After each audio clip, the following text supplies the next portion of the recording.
A continuation of last week's speed workout, acceleration workout. This week we're going to add a little bit of change of direction. Here we go. Lunge and hug. Not lunge.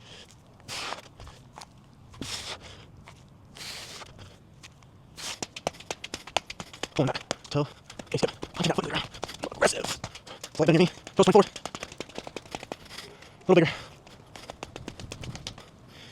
We're just going to work on some deceleration. So just pulling.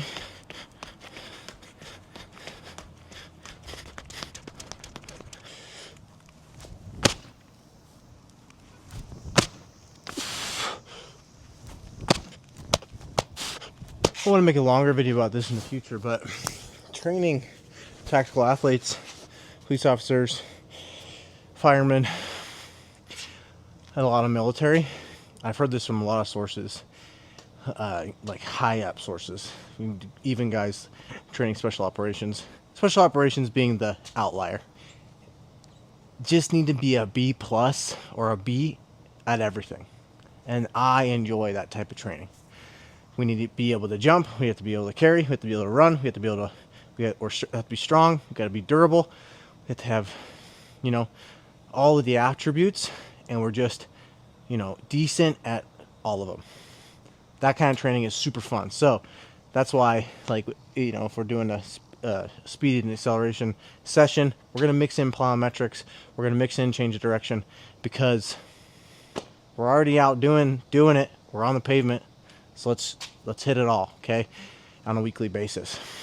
We can sprinkle it in with our lifts. We can designate an entire day to do it, like we're doing right now, but B plus at everything. Some lateral transition into a 5-yard get out. Push, push. Yard, straight leg shuffle, or prime time into a 10-yard sprint. Starting from 0. Pull, pull, pull, pull, sprint. 50-yard build-up, we're going to do 1, then we're going to do a 100-yard build-up, then we're going to do some change of direction. All right, here we go. Okay, so a build-up, we're just going to get up to 90% or even like 85% of our total sprint speed.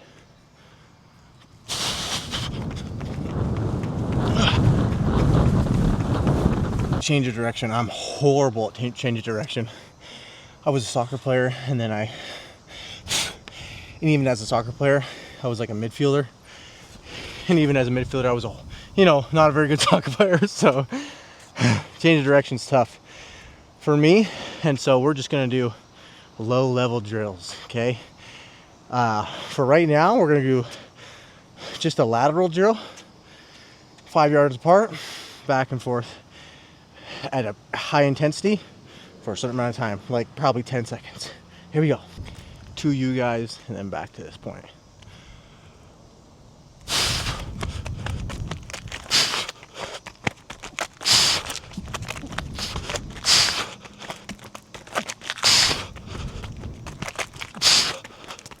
Last one. Ow. That one's gonna hurt. There's a bunch of different kinds of change of direction. For a cop, probably need to train a mix of all of it, like I said. So there might be an instance where you need to stop on a dime, turn around, and run back the other direction. There might be a point where you need to go, 90-degree turn. You need to run on a curve, an S curve. So it's just kind of being well-rounded of all of it, Go watch some body camera footage. And I've never been a cop. I just enjoy looking at the body camera footage, interviewing police officers, and then writing programs to address the things that they have to address. One more change of direction drill. Sprint, turn around, sprint. Simple stuff. We're going to sprint forward, turn around this little sign, and sprint back to that starting point. Here we go.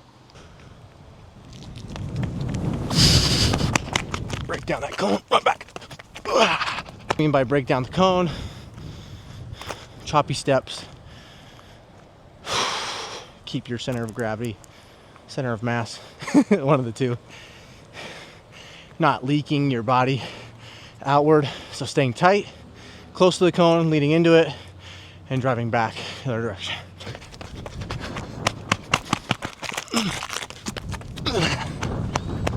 Purpose of change of direction. One, helping your body not trip over itself, so your nervous system's, proprioception of where your limbs are at.